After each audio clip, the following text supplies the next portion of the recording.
జీవన్ రెడ్డి గారు నేను మొన్న కలిసినప్పుడు ఒక మాట అనుకున్నాం. మేము ఎట్లా ఎట్లా ముందుకు పనిచేద్దాం ఏంది మేము ఇద్దరు మూలకోలం అనుకొని ఒక కుటుంబంలో అన్నదమ్ములాగా పనిచేద్దామని చెప్పిన నేను. ఇంత ప్రేమగా అంటే మనం కుటుంబం లాగా ఈ పార్టీకి బ్రహ్మాండమైన ఒక పిల్లర్స్ లాగా పనిచేసి ముందుకు తీసుకొని పోదామని చెప్పి నేను చెప్పడం జరిగింది. ఈ రోజు పార్టీలో వారు చేరిన వెంటనే చాలా బ్రహ్మాండమైనటువంటి మనకు ఒక ఊపు వస్తా ఉంది. నేను జీవన్ రెడ్డి గారిని కోరుతా ఉన్నా, జగిత్యాల మందం కాదు, జగిత్యాల జిల్లా కాదు, పాత కరీంనగర్ జిల్లా కాదు, మీరు ఆదిలాబాద్ చూడాలి, నిజామాబాద్ చూడాలి, పరిసర జిల్లాలు చూడాలి. పార్టీ ప్రధాన కార్యదర్శిగా ఈ నిమిషం నుంచి నేను అపాయింట్ చేసుకుంటా ఉన్నాను. బ్రహ్మాండంగా ఈ ప్రాంతం అంతా కూడా మీ సేవలు అవసరం ఉన్నాయి పార్టీకి. అదే కాదు, 600 ఏది ఏమైనా ఏమైతుంది, 100% మళ్ళా బీఆర్ఎస్ గవర్నమెంట్ వస్తుంది.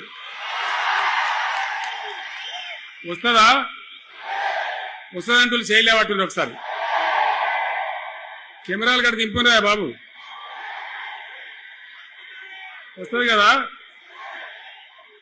ఇవాళ జీవన్ రెడ్డి గారు పార్టీలో పనిచేసి పార్టీ కోసం సేవ చేయడమే కాదు, రేపు భవిష్యత్తులో బీఆర్ఎస్ గవర్నమెంట్ ఏర్పడిన తర్వాత కూడా బ్రహ్మాండమైన పదవిలో ఆయన అద్భుతమైన సేవలు మీ జిల్లా మొత్తానికి అందించబోతాడు.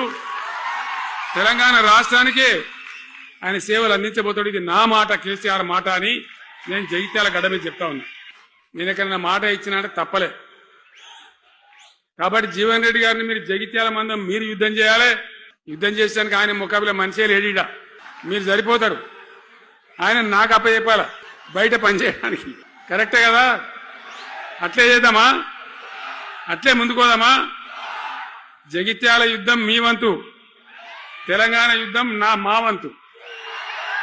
ఓకే కదా?